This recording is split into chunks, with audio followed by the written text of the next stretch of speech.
You really have to hear what this game warden team encountered. By the end, you will understand why I no longer enter pine timber after dark. On October 14th, 2014, in Alabama's Conecuh National Forest, 3 people died. 1 more was taken, and the first body recovered showed no blood loss, no organ rupture, and no cause of death the medical examiner could name. The official explanation was feral hog activity, dehydration, and disorientation. It was wrong before the ink dried. What comes next is the account. My name is Daniel Mercer. I was 43 then, a state game warden with 17 years in the field. Conecuh was not strange ground to me. I grew up around those longleaf ridges, wet bays, black water cuts, and roads that looked safe on a map until rain turned them soft. Nothing had ever frightened me. And that changed at Conecuh National Forest. We were 5 people at a temporary wildlife work site south of Alabama, 137.26 miles from the nearest guaranteed help in Andalusia.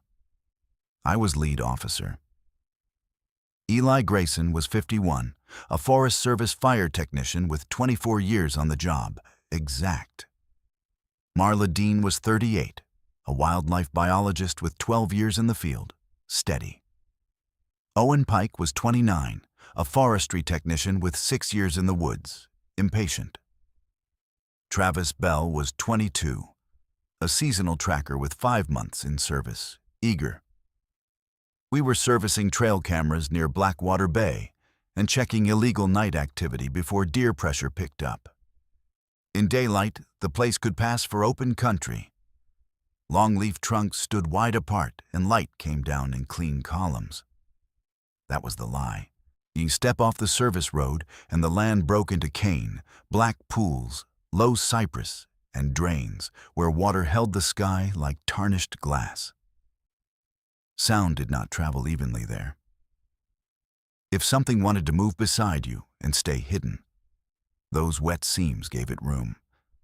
Our base was a maintenance pad with a tool shed, 2 trucks, a generator, floodlights, road flares, 2 12-gauge shotguns, Owen's deer rifle, my service pistol, and batteries for 3 nights.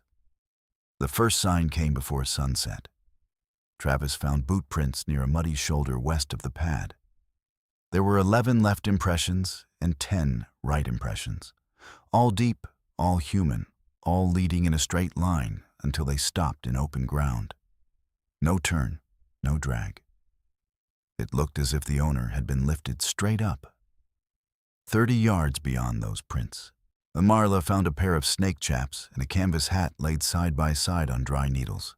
Clean, no mud on the straps, no tearing. It looked less like lost gear than an arrangement. At 7:42 p.m., all insect noise cut out. Frogs, crickets, gone. Eli stopped writing and stared into the trees. Then a trail camera on the north line flashed 3 times in fast sequence. Owen said the battery had shorted. Travis said he could jog out and reset it. I told him nobody walked alone after dark. 2 minutes later, he was gone. He had been beside the cooler. I know that because I was handing him a flashlight. One moment he was there. The next, the flashlight hit the dirt and rolled between my boots.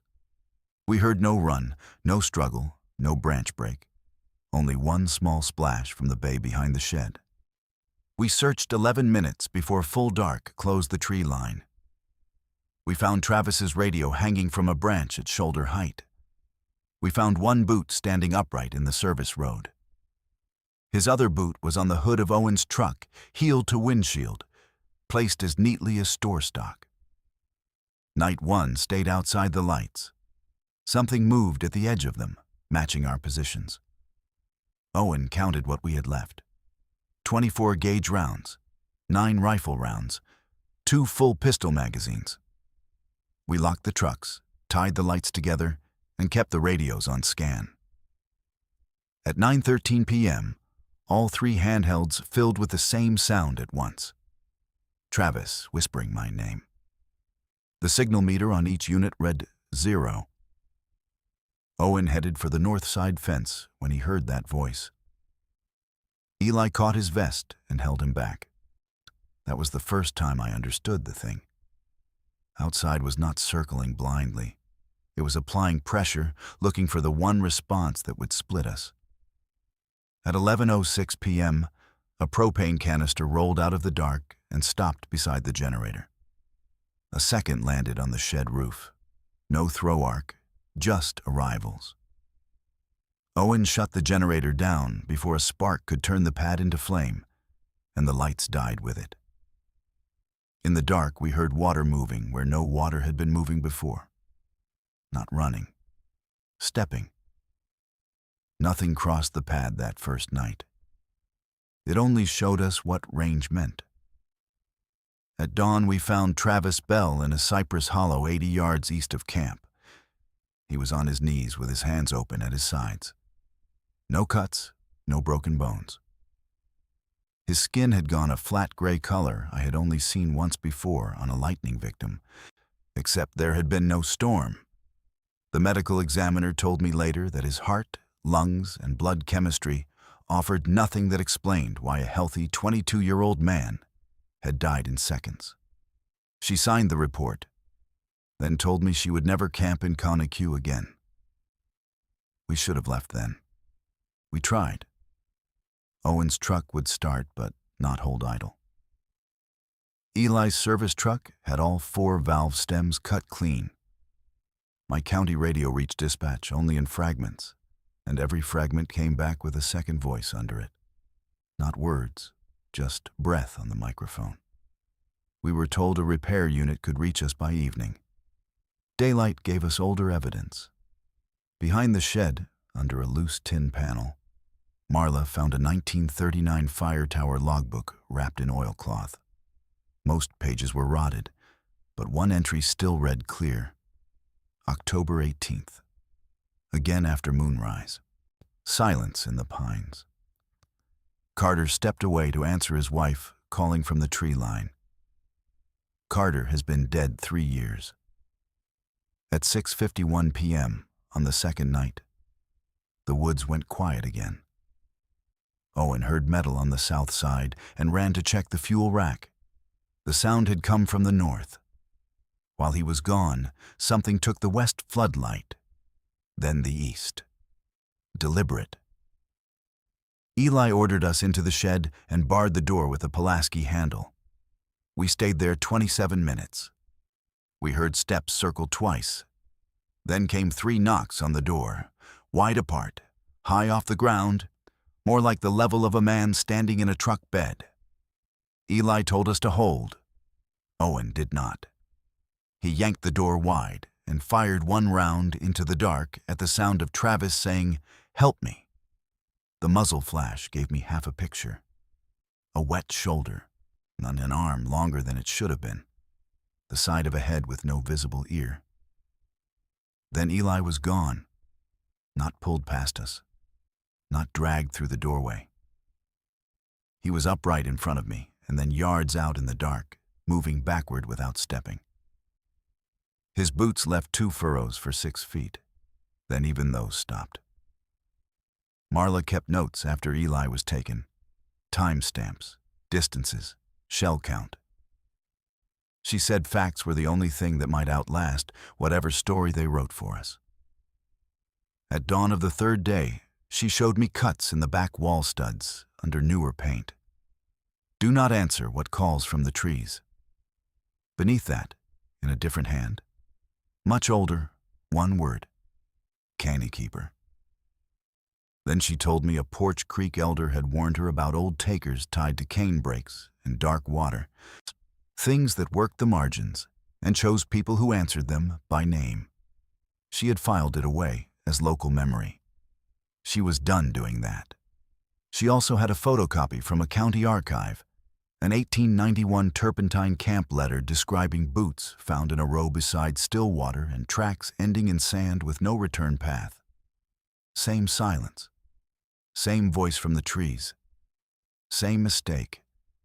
Men leaving the road to answer someone they loved. That was when the age of it settled in for me. We had walked into something already documented. By the third night, we had 8 shotgun shells, 3 rifle rounds, 1 pistol magazine, 2 road flares, a failing lantern, and no truck that could carry us out. Owen wanted to run for the road. Marla said it wanted motion. I believed her because every attack had begun with a lure. The breach came at 10:02 p.m., on the third night when Travis started screaming from the bay. Not whispering, screaming. Owen ran before I could catch him. A second scream came from behind us in Eli's voice. The pad split exactly the way it had planned. Owen reached the road first. I saw him fire twice and turn, not at the trees, but upward, as if something had crossed above him. Then he folded. Not thrown, folded. When I reached him, his neck was turned to 30 degrees too far, and both rifle rounds were still in the chamber. Marla lit a road flare and held it high. That red light gave me the only clear look I ever had. It stood beyond the ditch where the pines met the cane, over 7 feet, shoulders narrow, skin slick as if it had come up through black water, one arm hanging lower than the other, head tilted in a listening angle no living thing should hold for long. When I saw no whole face, light slid off it. Marla told me not to answer if it used my father's voice. I had not told her it already had. It came low then, using the ditch as cover, and Marla stepped between it and me with the flare. That was the last loss. There was no cry, only the flare spinning away in red circles, and the pines going silent so completely that I could hear my own pulse in my teeth. By then, I understood something worse. I survived because it let me. I made it to the old culvert road because I did not follow her. That sentence has stayed with me longer than any wound. I lay in the pipe until daylight, with mud in my mouth and my pistol in both hands. When the recovery team arrived, Marla's notebook was on the hood of my truck, dry despite the dew. On the last page she had written, "It stops when you do not answer." And the report blamed Travis on arrhythmia, Eli on disorientation and a fall into standing water, Owen on cervical trauma during a panicked run, and Marla on probable animal predation, though there were no bite patterns that matched any Alabama species. It also stated there had been no communications anomaly. I still have a recording of Travis whispering through a dead radio battery. Conecuh National Forest is still open to the public today. Most people who walk it fish, camp, watch birds, swim at Blue Lake, and drive home with nothing to remember except clean air and pine resin. But on warm nights after long humidity, when the bays hold dark water and the insects go quiet all at once, the pattern starts again, and nobody connects it to the old files, the field notes, or the names crossed out in county reports. Or if you ever hear someone you love calling from the trees in Conecuh after midnight, do not answer, do not step off the road, and do not let the silence make the choice for you. I survived because Marla understood the rule before I did. That is the part that keeps me awake at night.